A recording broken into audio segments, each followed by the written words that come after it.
আমাদের মোড়ের মাথায় ভিড় জমেছে, বসেছে মেলা, দেখতে গেছি আমি আর ওই যে আমার বৌদি।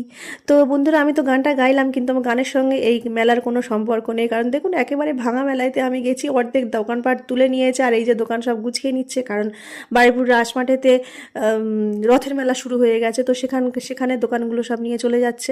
আর এই মেলাটা প্রায় 1 মাস মতন হতে চললো, আর কয়েকটা দিন বাকি আছে এই মাসটা শেষ হতে, তারপরে এই মেলাটা শেষ।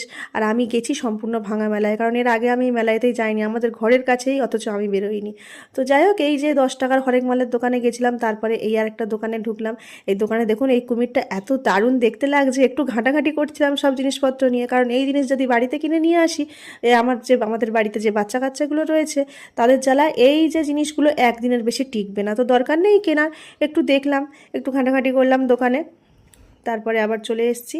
তো কয়েকটা জিনিস মাত্র কিনেছি, বেশি কিনিনি। আর এই দেখুন, এই কুকুরটা কিন্তু দারুণ লাগছে। এই কুকুরটা আমার বৌদি কিনেছে। আর এই যে পুতুলটাও খুব সুন্দর দেখতে লাগছে। আর ওইদিকে একটা বিড়াল বসে আছে, দেখতে পাচ্ছেন? বিড়ালটাকে দেখে মনে হচ্ছে যেন সত্যিকারের বিড়াল, কিন্তু কিনা হয়নি, অনেক টাকা দাম বলছিল। ওই যে কয়েকটা 10 টাকার দোকানে ঢুকেছিলাম, সেখান থেকে কয়েকটা জিনিস কিনে নিয়ে বাড়ি চলে এসেছি। আমার পিছন দিকে দেখতে পাচ্ছেন মশলা মুড়ি তৈরি করছে।